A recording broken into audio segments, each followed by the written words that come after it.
Echo of a Revolution, Antonio Gramsci. The year 1891, when Antonio Gramsci first drew breath, was not merely a point on the calendar. It was a tremor preceding an earthquake, a rustle in the leaves before a storm. Italy, newly unified yet profoundly fractured, was a land still grappling with the echoes of its Risorgimento, a nation striving for an identity amidst the cacophony of nascent industrialization and persistent rural poverty. The Belle Époque of European capitals, with its glittering salons and optimistic technological marvels, cast a long, often deceptive shadow over the more rugged realities of the Italian peninsula.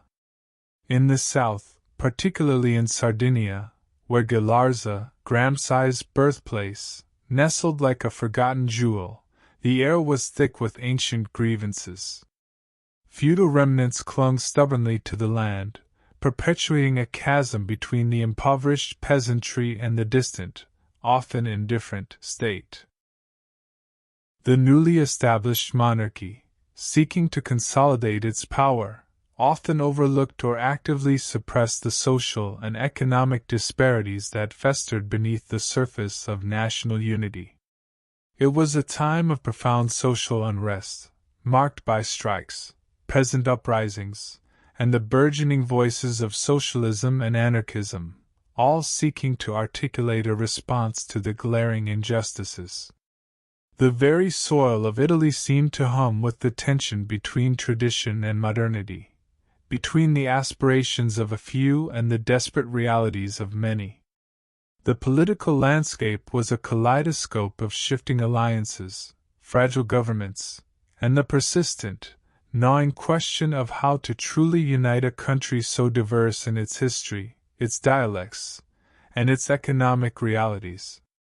The shadow of burgeoning nationalism, soon to morph into something far more sinister, was just beginning to lengthen across the European continent, a premonition of the cataclysms to come. In the midst of this swirling historical vortex, in the small, sun-drenched town of Galarza, nestled in the heart of Sardinia, Antonio was born into the modest, yet aspirational, family of Francesco Gramsci and Giuseppina Marcius. Galarza itself was a place of stark beauty and starker realities. Its rugged landscape, shaped by wind and sun, was a metaphor for the lives of its inhabitants, resilient, enduring, but often harsh. The houses, built of local stone, clustered together as if for protection against an indifferent world, and life revolved around the rhythms of agriculture and the close-knit bonds of community. Yet, even in this seemingly isolated corner, the tremors of national and international events were felt, albeit distantly, through the newspapers and the whispered conversations of returning migrants. The poverty was palpable, a constant companion, yet so too was a fierce pride and a deep-seated sense of Sardinian identity, often at odds with the perceived arrogance of the mainland. Francesco Gramsci, Antonio's father, was a man of some education and ambition, though often thwarted by circumstance. He hailed from a noble Albanian family who had settled in Italy, a lineage that perhaps imbued him with a certain intellectual lean. He worked as a civil servant in the local registry office, a position that, while providing a steady if meager income, also exposed him to the rigid hierarchies and bureaucratic frustrations of the nascent Italian state. He was a man of letters, an avid reader, and instilled in his children a profound respect for learning, a rare and precious gift in such an environment. However, his financial prudence, or perhaps a streak of misfortune, often led to economic difficulties, casting a long shadow over the family's fortunes. His career was marked by frequent transfers and, at one point, a legal entanglement that led to his imprisonment, a traumatic event that deeply impacted the young Antonio and further plunged the family into hardship. These shifts and uncertainties cultivated in the Gramsci children an early understanding of precarity and the often arbitrary nature of authority. Giuseppina Marcius, his mother, was the bedrock of the family, a woman of immense strength and quiet resilience. Born into a landowning family, though one whose fortunes had waned, she possessed a practical intelligence and an unwavering dedication to her children. It was Giuseppina who held the family together through their many trials, managing the household with frugal wisdom and providing a constant source of emotional support and unwavering love. Her influence on Antonio was profound. She instilled in him a strong moral compass, a sense of justice, and a deep empathy for the struggles of the common people. From her, he learned the value of perseverance and the quiet dignity of enduring hardship. She was the anchor in a world that often felt adrift, her presence a steady flame against the winds of adversity.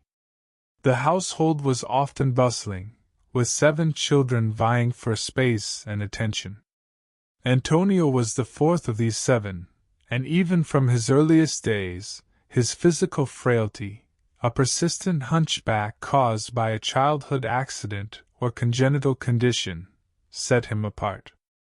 This physical challenge, far from limiting him, seemed to hone his intellectual acuity and deepen his introspection. While other children might play boisterously in the dusty streets, Antonio often found solace in books, his mind already grasping at concepts far beyond his years. The family's financial struggles meant that luxuries were unknown, and even necessities were often scarce, fostering a keen awareness of social inequalities from a tender age.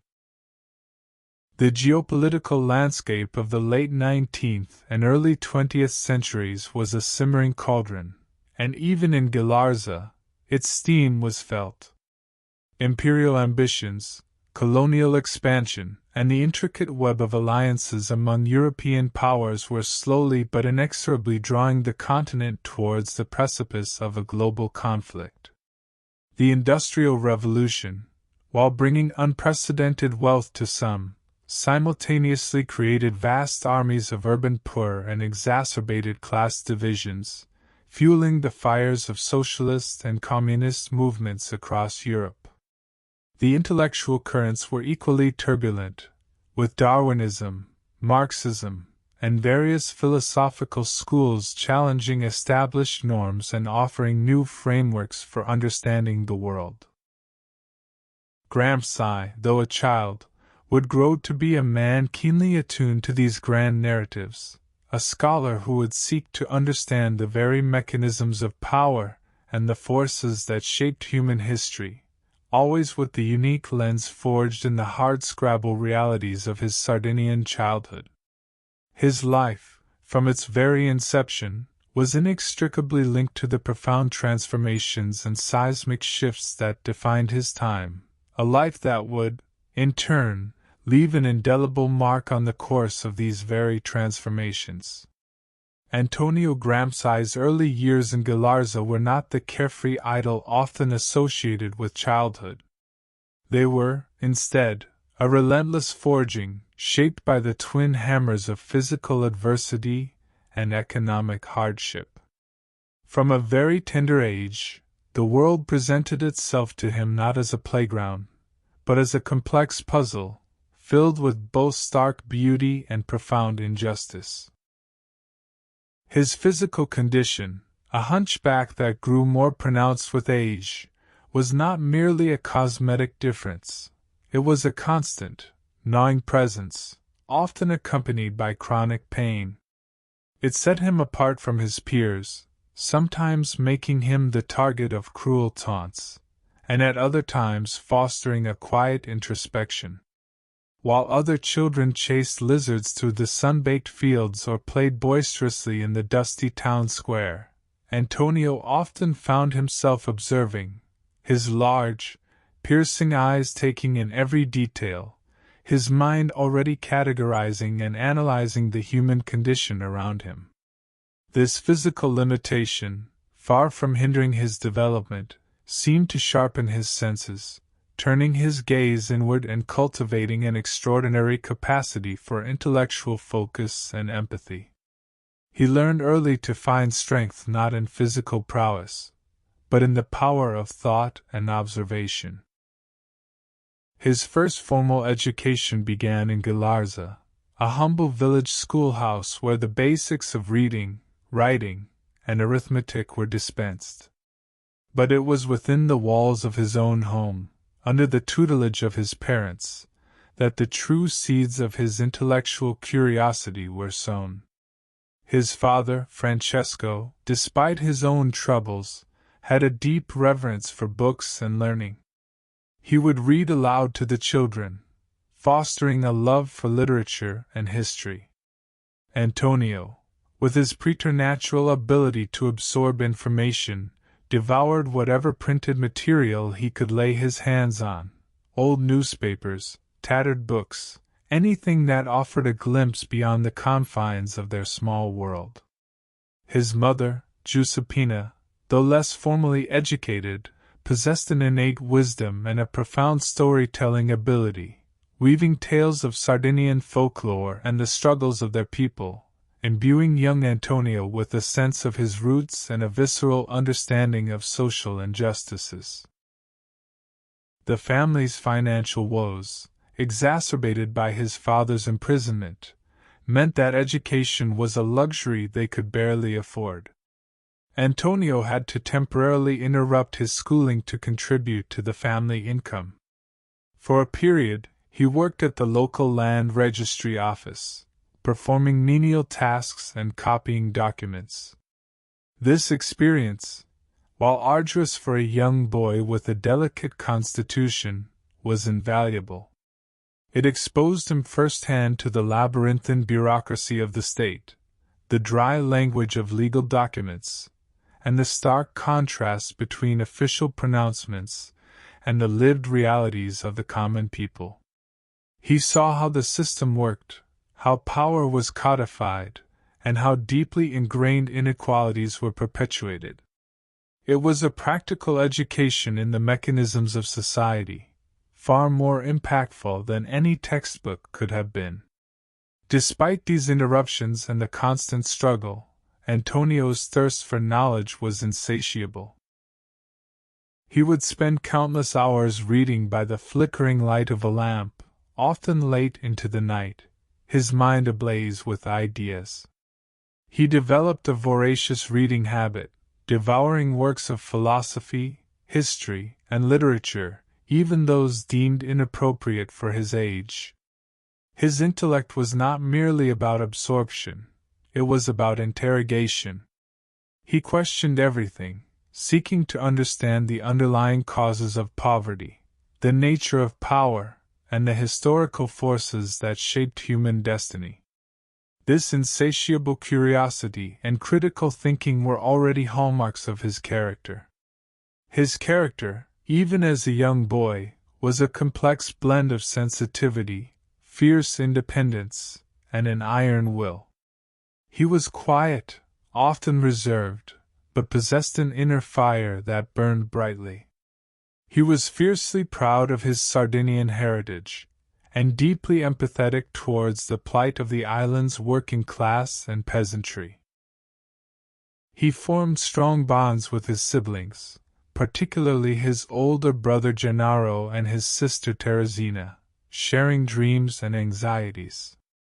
While he didn't engage in typical childhood leisure activities due to his physical limitations and the demands of poverty, his free time was consumed by intellectual pursuits, reading, reflecting, and engaging in fervent discussions with anyone who would listen, especially his older brother, who also shared a keen interest in political and social issues.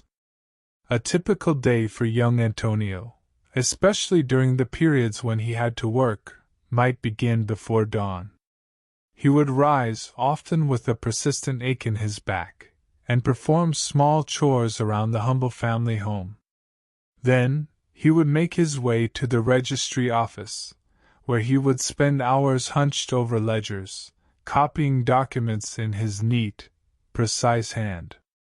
The monotony of the work was a stark contrast to the vibrant world of ideas that thrived in his mind. During his lunch break, rather than resting, he might quickly consume a meager meal and then immediately bury his nose in a book he had brought along. Evenings were dedicated to his studies, often by the dim light of a kerosene lamp, long after the rest of his family had gone to sleep. He would pore over texts, make notes, and engage in mental debates, his mind actively wrestling with the concepts he encountered. His interactions with his parents, though loving, also reflected the realities of their situation. He was keenly aware of their sacrifices and the burdens they carried, fostering in him a profound sense of responsibility and a desire to uplift not just his own family, but all those who suffered similar fates. This deep personal connection to hardship would later become a driving force in his political thought. The period of his secondary education, which he pursued in Saint-Lô-sur-Joux and then in Cagliari, marked a significant turning point. Cagliari, the island's capital, was a bustling, more cosmopolitan city compared to Galarza. Here, he encountered a wider array of books, more diverse intellectual currents, and a broader social stratum. He distinguished himself as an exceptional student, despite his constant financial struggles, often living in Spartan conditions and surviving on minimal sustenance. He devoured the classics, philosophy, history, and literature, cultivating a profound appreciation for cultural heritage and the power of language. It was during these years that his nascent political consciousness began to solidify. The injustices he had witnessed in Galarza and the wider Sardinian context now found intellectual frameworks in the works of socialist thinkers he avidly read. He began to see that his personal struggles were not isolated incidents, but symptoms of larger societal ills, deeply rooted in economic and power structures. The quiet, observant boy was slowly transforming into a young man with a fiercely independent mind, a profound sense of justice, and a growing conviction that the world, as it was, needed to be fundamentally changed. The seeds of revolution were germinating within him, watered by hardship and nourished by an insatiable hunger for truth and justice. The journey from the rugged simplicity of Sardinia to the intellectual ferment of Turin marked a seismic shift in Antonio Gramsci's life, a true awakening of his intellectual and political consciousness. It was 1911 when, against formidable odds and propelled by sheer intellectual brilliance, he won a scholarship to study at the University of Turin, a prestigious institution in the industrial heartland of Italy. This move was more than just a change of scenery. It was a transition from the periphery to the very center of Italy's burgeoning industrial and intellectual life. Turin, at the turn of the century, was a crucible of modernity. Smoky factories churning out cars and machinery, a burgeoning working class, vibrant intellectual circles, and a palpable sense of social and political dynamism. Here, the abstract concepts of class struggle and capitalist exploitation, which he had read about in books, took on a visceral reality. University life was, for Gramsci, a demanding yet exhilarating experience. He enrolled in the Faculty of Letters and Philosophy, immersing himself in a vast array of subjects, from linguistics and glottology, a field he approached with remarkable originality, to history, philosophy, and literature. His professors, some of Italy's most eminent scholars, quickly recognized his extraordinary intellect. He devoured texts with an intensity that bordered on obsessive, often spending hours in the university library, surrounded by the quiet hum of knowledge. He was not merely a passive recipient of information. He engaged with it critically, questioning established theories and forging his own analytical frameworks. Yet, even amidst this intellectual feast, the shadow of his chronic ill health and dire financial circumstances never fully lifted. He often went hungry, battling persistent headaches and the gnawing pain in his spine, yet his intellectual drive remained unyielding. His academic career was brilliant, though often interrupted by his health and his growing political commitments. It was in turn that Gramsci's political awakening fully blossomed. The city was a hotbed of socialist and anarchist activity, its working-class districts pulsating with strikes, protests, and fervent debates. He witnessed firsthand the stark disparities between the opulent lives of the industrialists and the grinding poverty of the factory workers. The theoretical concepts of class struggle he had encountered in books now found their empirical verification in the grimy streets and crowded tenements of Turin. He began to attend socialist meetings, listen to fiery speeches, and engage in passionate discussions with fellow students and workers. The idealism of youth, coupled with his deep-seated empathy for the oppressed, drew him inexorably towards the socialist movement. He became a passionate advocate for social justice, convinced that a radical transformation of society was not only desirable but essential. His dreams and aspirations during this period were grand and multifaceted. Intellectually, he dreamed of contributing to a new understanding of history and society, to forge a theoretical framework that could explain the mechanisms of power and the possibilities of emancipation. Politically, he aspired to be an agent of change, to help build a movement that could challenge the existing order and create a more equitable world. He envisioned a society free from exploitation, where the working class held the reins of power, and culture was accessible to all.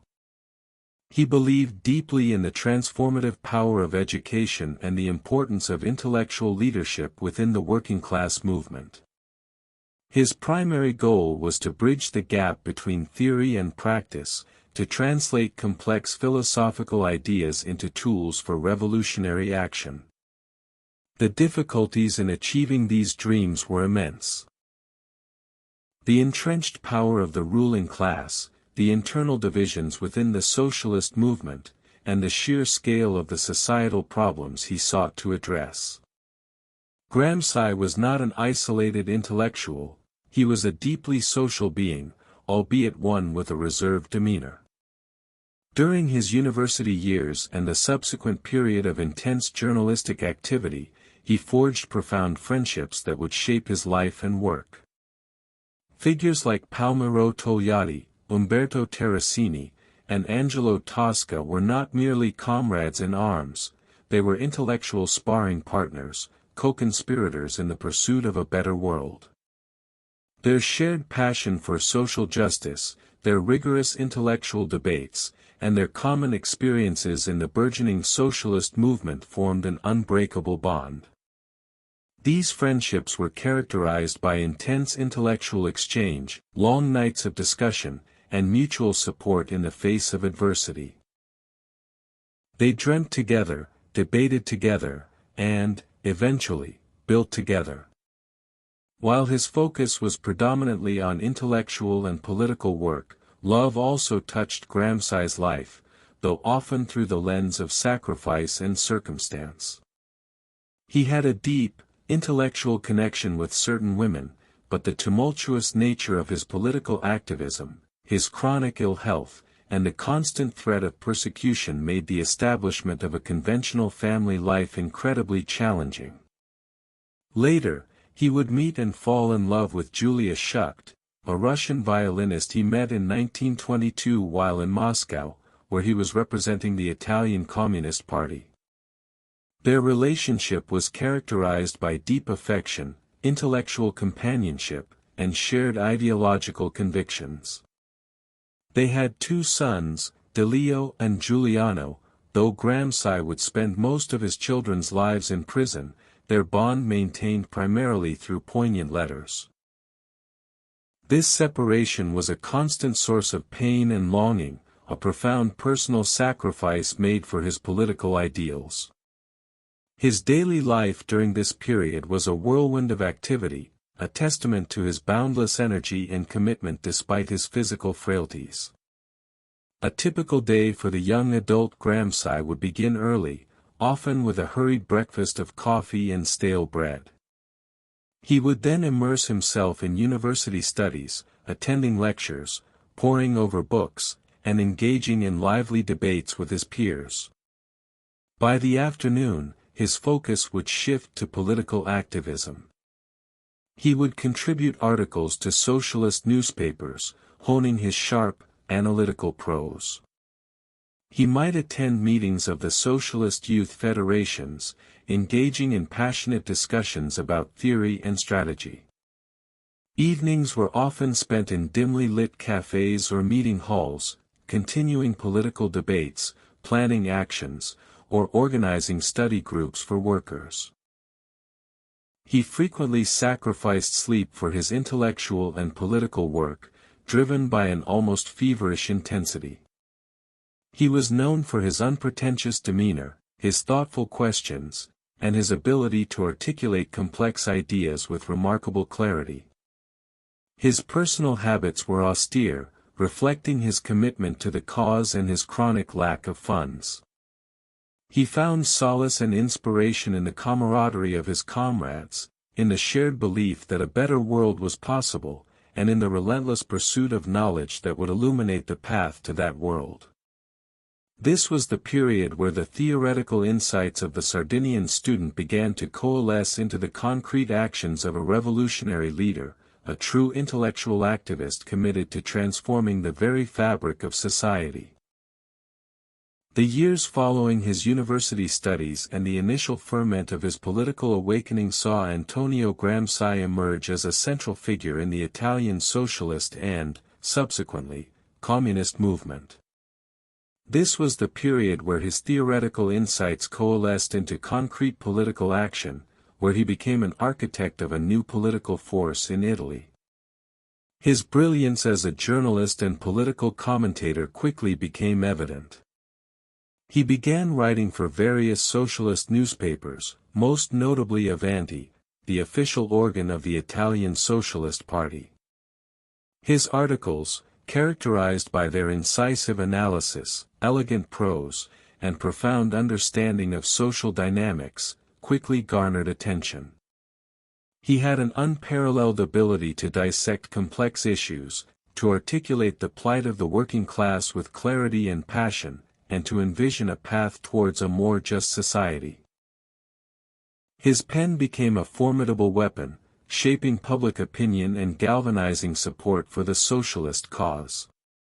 The period immediately following World War I was one of intense social and political upheaval in Italy, often referred to as the Biennio Rosso, 2 red years, from 1919 to 1920.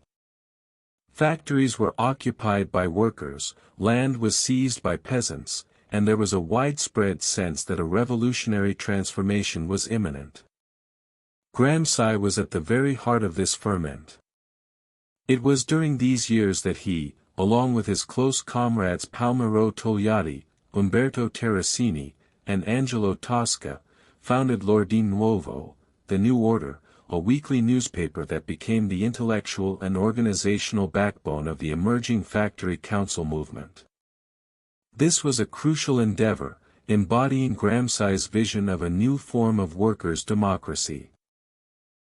He believed that the factory councils, based on the self-organization of workers at the point of production, could be the nuclei of a future socialist state, a direct challenge to both traditional trade unionism and parliamentary politics. He poured his formidable energy into l'ordine nuovo, writing countless articles, engaging in tireless debates, and inspiring a generation of activists.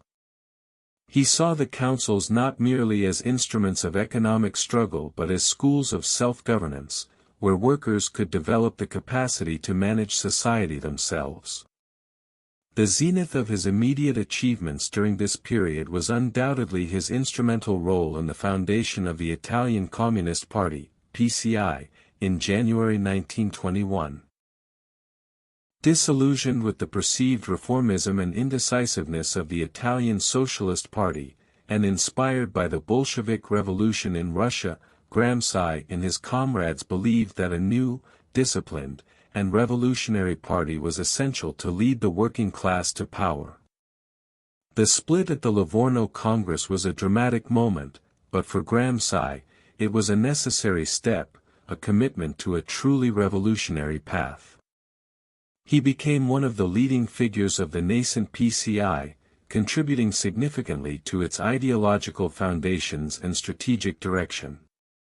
He passionately advocated for a nuanced approach to revolutionary struggle in Italy, one that understood the specificities of Italian society, particularly the Southern question, the profound disparity between the industrial North and the agrarian, impoverished South. Achieving these objectives was a constant uphill battle. He faced formidable opposition from multiple fronts. The entrenched power of the capitalist class and the liberal state was immense, wielding both economic might and repressive force.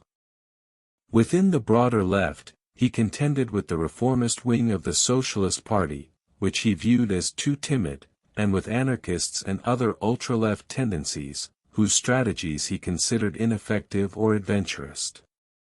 His sharp intellect and uncompromising vision often led to friction, even with those who shared his ultimate goals.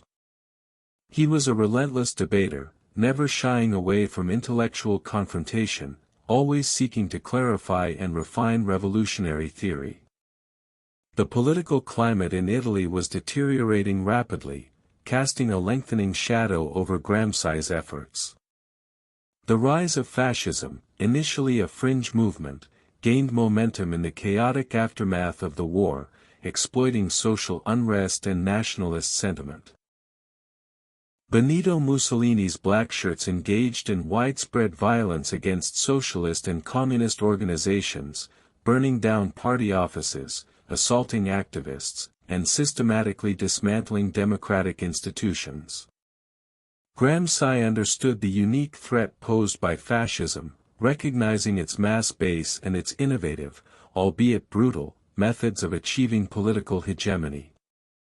He tirelessly warned against its dangers, but the forces arrayed against him were overwhelming.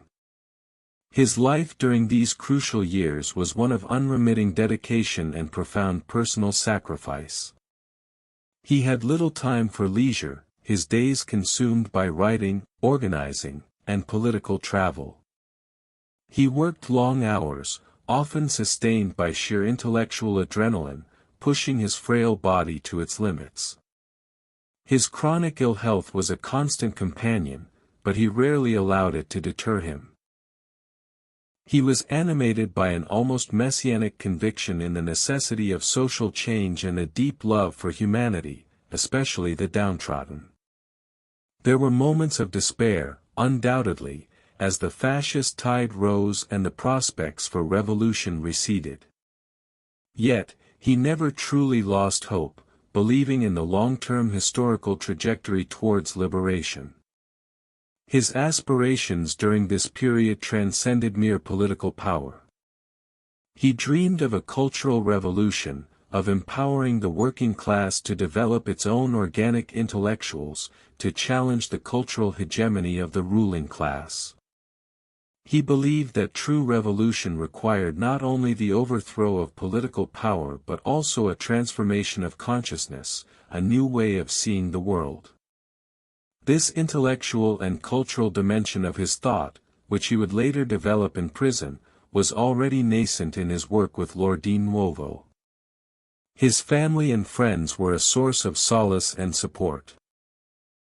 His relationship with Julia Schucht, whom he married in 1923, provided him with a rare emotional anchor amidst the political maelstrom.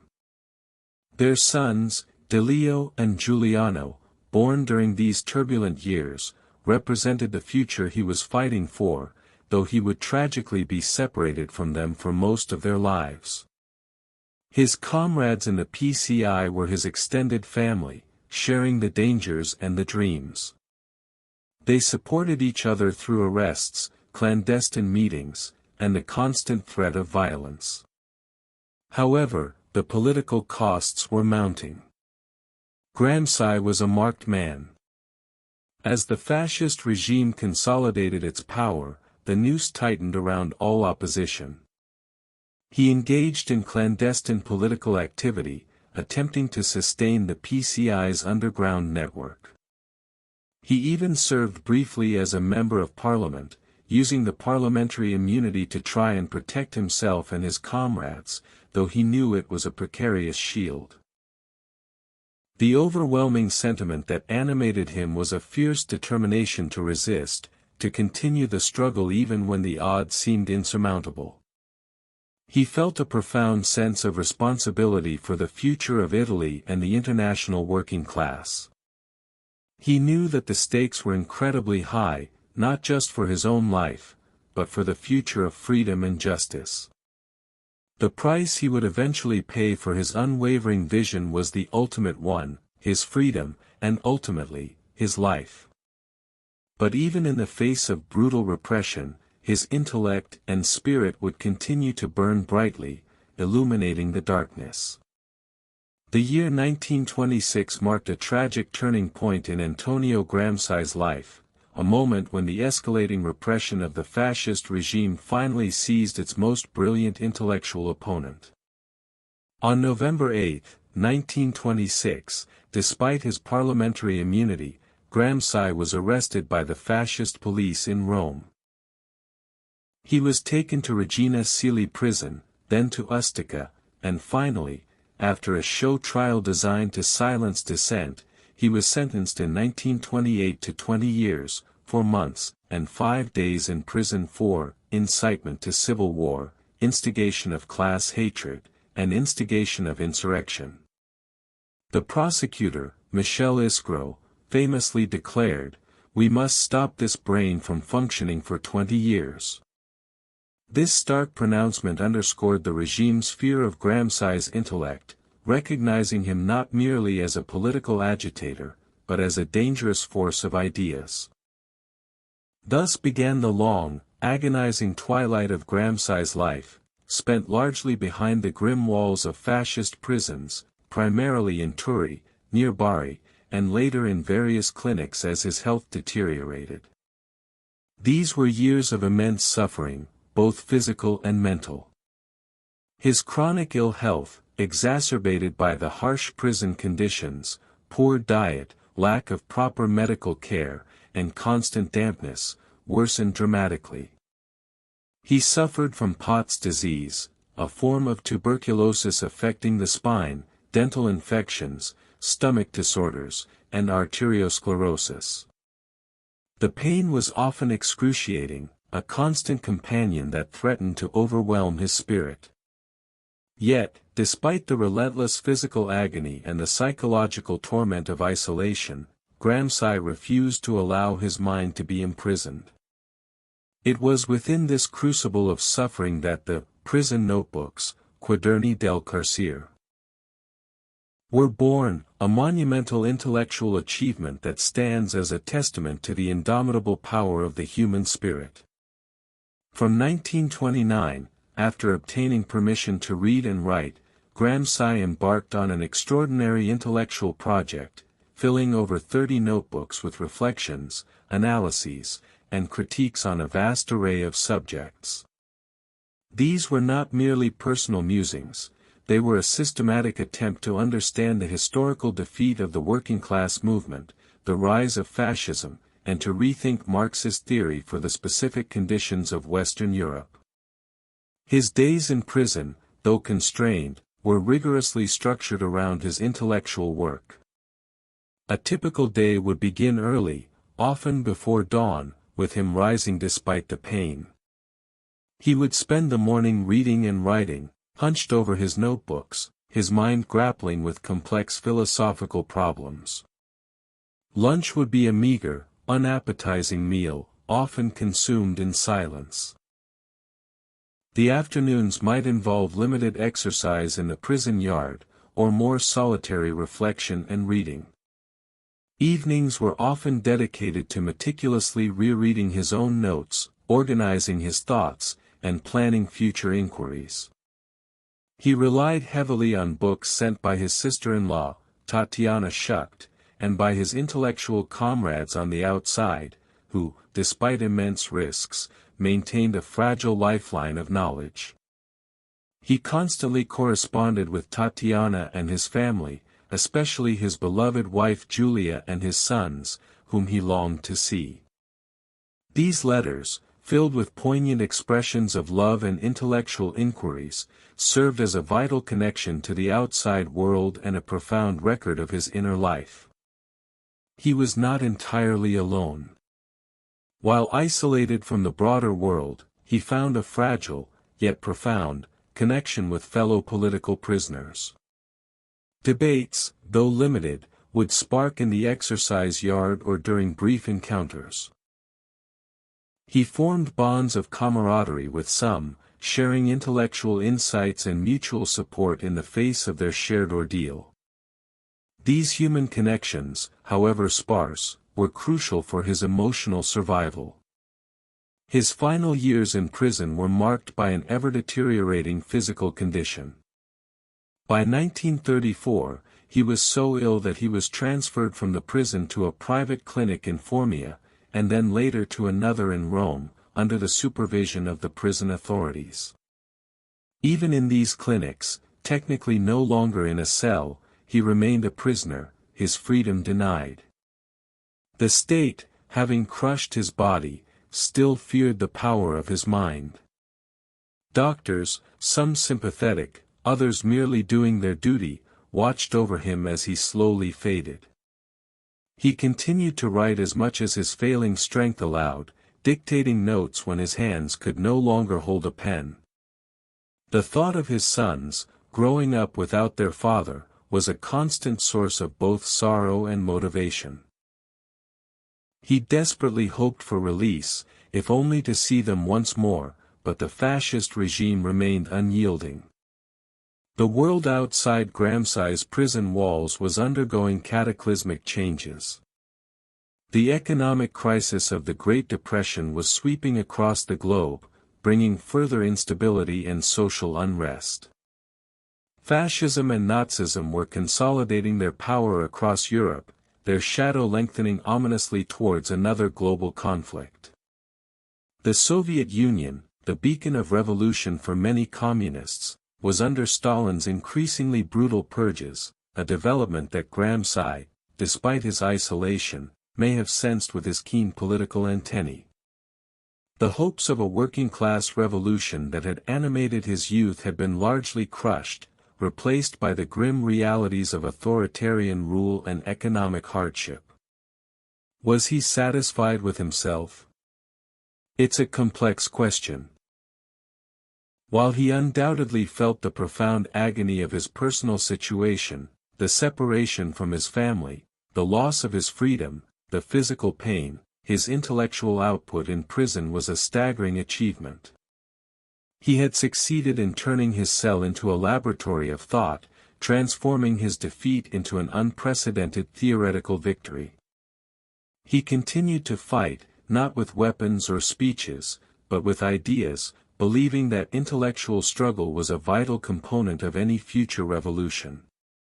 He was likely proud of his intellectual work, of the theoretical tools he was forging for future generations, even as he lamented the inability to participate actively in the political struggle. He died without ever regaining his freedom, a casualty of the very system he sought to dismantle. Yet, his final years, though lived in chains, were arguably the most productive and enduringly impactful of his extraordinary life. His intellectual legacy was cemented in those dark cells, awaiting discovery by a world that would eventually recognize its profound significance. Antonio Gramsci died on April 27, 1937, just days after his release from prison for medical treatment, succumbing to the ravages of his long and brutal incarceration. He passed away in a clinic in Rome, physically broken but intellectually triumphant, having defied the prosecutor's chilling decree to stop this brain from functioning. He never saw his beloved sons, De Leo and Giuliano, again, nor did he witness the fall of the fascist regime he so vehemently opposed. Yet, in his passing, a new life for his ideas began. The immediate aftermath of his death saw his work largely obscured, particularly during the war years and the early Cold War, when his writings were often distorted or selectively presented for political ends. However, as the political landscape shifted, and particularly from the 1950s onwards, the true breadth and depth of the prison notebooks began to emerge. Carefully smuggled out of Italy by his sister-in-law, Tatiana Schucht, and eventually published, these notebooks became his profound and enduring legacy, a testament to a mind that refused to be silenced by chains or suffering. Gramsci's intellectual contribution to the world is immense and multifaceted. His most revolutionary concept is arguably that of hegemony. He argued that ruling classes maintain power not simply through force, coercion, but, more significantly, through the consent of the governed, achieved by shaping a dominant set of ideas, values, and beliefs, a common sense, that permeates society. This cultural and ideological leadership, or hegemony, makes the existing order seem natural and inevitable. For Gramsci, a counter-hegemony, a new common sense, was necessary for revolution, requiring a war of position within civil society, not just a war of maneuver, direct frontal assault, on the state.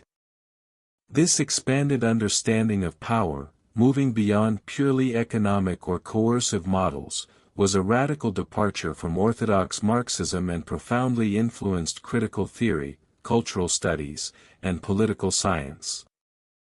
Another pivotal contribution is his concept of the organic intellectual. Unlike traditional intellectuals who might be seen as detached from society, organic intellectuals emerge from and are intimately connected to a specific social class, articulating its experiences, aspirations, and interests. For Gramsci, the working class needed to develop its own organic intellectuals to challenge the hegemony of the bourgeoisie and build its own worldview. This idea underscored the importance of education, culture, and ideological struggle in the revolutionary process. Furthermore, his analyses of the Southern Question in Italy, the role of the state, the nature of political parties, the relationship between structure and superstructure, and his critical engagement with Machiavelli, Croce, and other thinkers, all contribute to a rich tapestry of thought that remains incredibly relevant. He transformed Marxism from a deterministic economic theory into a dynamic framework for understanding the complex interplay of culture, power, and consciousness. His contribution to world history is profound. While his immediate political project in Italy was ultimately defeated by fascism, his theoretical work provided future generations with the intellectual tools to understand the nature of power, to analyze societal structures, and to formulate strategies for social transformation in complex, advanced capitalist societies. He fundamentally shifted how Marxists, and indeed many others, thought about revolution, emphasizing the crucial role of culture and ideology alongside economic factors. Is he studied today? Absolutely, and with an intensity that few other historical figures can rival. Gramsci is passionately studied by academics across a vast array of disciplines: political science, sociology, history, literary criticism, media studies, education, and post-colonial studies, to name but a few. His concepts of hegemony, organic intellectuals, civil society, and the war of position are foundational to understanding contemporary power dynamics, cultural production, and social movements. Conferences are held annually, journals are dedicated to his work, and new interpretations continue to emerge, demonstrating the enduring vitality of his ideas. Has he inspired other people? Immensely so. His writings have inspired generations of activists, scholars, and political leaders across the globe. From student movements in the 1960s to anti-apartheid struggles in South Africa, from Latin American liberation theology to critical pedagogy, Gramsci's ideas have provided analytical frameworks and strategic guidance. His emphasis on intellectual and moral leadership, on the importance of building broad alliances, and on understanding the specificities of national contexts has resonated with those seeking social justice in diverse settings. He has inspired movements for cultural emancipation, for popular education, and for the development of alternative media. In essence, Gramsci's legacy is not confined to the dusty shelves of academic libraries. It lives in the ongoing struggles for freedom, equality, and human dignity. He reminds us that power is not merely brute force, but also a contest of ideas, a battle for hearts and minds. His life, marked by immense suffering and an unyielding commitment to truth, stands as a beacon of intellectual courage. He was a man who, in prison and facing death, chose not to succumb to despair, but to engage in the most profound act of intellectual resistance. He transformed his personal tragedy into a universal gift, offering a vocabulary and a framework for understanding and changing the world. Whether one agrees with his ultimate political goals or not, the brilliance of his analytical mind and the depth of his humanism remain an undeniable force, making Antonio Gramsci one of the most significant and enduring figures of the 20th century. His legacy is neither good nor bad in a simplistic sense. It is a complex, powerful, and indispensable contribution to humanity's ongoing quest for self-understanding and self-emancipation.